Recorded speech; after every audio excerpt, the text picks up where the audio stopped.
요즘 우리 사회에서는 의료 시스템의 변화에 따른 여러 문제점들이 크게 주목받고 있습니다. 그 중에서도 의료 인력 부족은 가장 중요한 이슈 중 하나로 떠오르고 있습니다. 이런 문제는 특히 아동 의료 분야에서 더욱 두드러지게 나타나고 있는데요.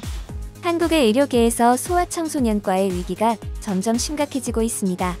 어린 환자들을 떠넘기는 현상이 현실이 되어가고 있는 것입니다. 소아 환자들이 필요한 치료를 받지 못하는 상황이 지속되고 있으며 이는 의료 인력 부족 문제가 주요 원인으로 지적되고 있는데요. 특히 대학병원에서 중증이거나 응급 상황의 소아 환자가 입원을 거부당하고 2차 병원인 소아병원으로 떠넘겨지는 경우가 빈번하게 발생하고 있습니다. 이는 대학병원의 소아청소년과 교수들이 연이어 퇴직하고 새로운 전문의를 양성하는 체계가 약화되고 있기 때문입니다. 현재 상황에 대해 병원 관계자들로부터 다양한 이야기를 들을 수 있었는데요. 대한소아병원협 회장인 최용재 씨는 서울 수도권을 제외하면 국립대학병원의 소아 응급중증 환자 의료 시스템이 기능 장애 상태이다. 주니어 전문의들이 모두 그만뒀기 때문이라고 지적했습니다. 한 소아병원장은 사실 대학병원에 입원해야 하는 소아 응급중증 환자가 거절당하고 소아병원으로 옮겨져 오는 경우가 끊이지 않는다. 의료사고에 대한 위험과 의사의 부담이 큰데 문제가 생겼을 때 누가 보상해줄까라며 한숨을 쉬었습니다. 그 결과로 대학병원 수준의 시설을 갖추지 못한 소아병원들이 무거운 책임을 짊어지게 되는 상황에 처하게 되었습니다. 기사를 읽은 일본인들은 의사 부족 문제와 저출산 문제의 연관성에 대해 우려하고 있는데요. 일본인들 댓글 반응 함께 보시죠. 소아과 의사 부족 문제는 일본에서도 마찬가지입니다. 소아병원이 합병하거나 폐업되면서 근처에 있던 소아병원이 사라지고 멀리까지 가야 하는 상황이 발생하고 있습니다. 산부인과 역시 비슷한 상황에 처해 있어 임산부의 출산 위험이 커지면 저출산 문제를 해결할 수 없게 됩니다. 한국은 일본보다 한 발 먼저 저출산 고령화 현상이 진행되어 출생률과 사망률이 역전하는 데드 크로스 현상이 이미 발생하고 있습니다. 이는 사회 구조에 심각한 영향을 미치고 있습니다. 소아과와 산과는 의사로서의 위험이 많음에도 불구하고 그에 대한 보상이 따르는 것은 아닙니다.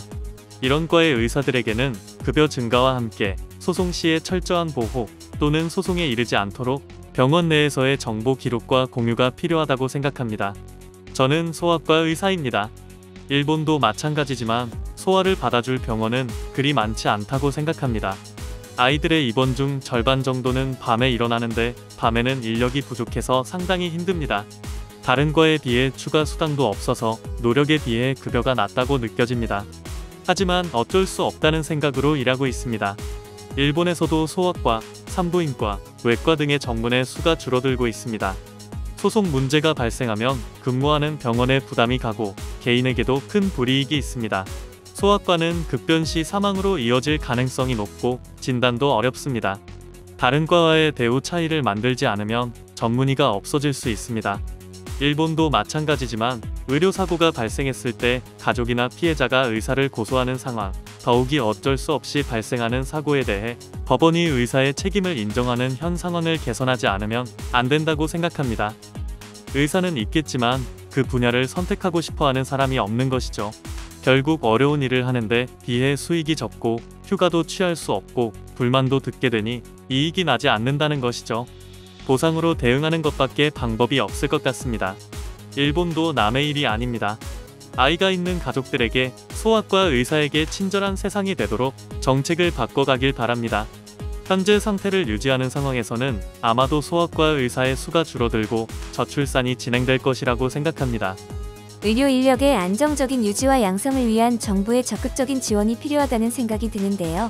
또한 응급중증 환자들에게 필요한 적절한 치료를 제공할 수 있도록 의료 시스템 개선에 대한 국민들의 관심과 애정도 필요하다고 생각합니다. 이를 통해 우리 사회의 모든 아이들이 필요한 치료를 받을 수 있는 날이 오길 바랍니다. 오늘 준비한 소식은 여기까지입니다. 영상이 유익하셨다면 좋아요와 구독 부탁드립니다.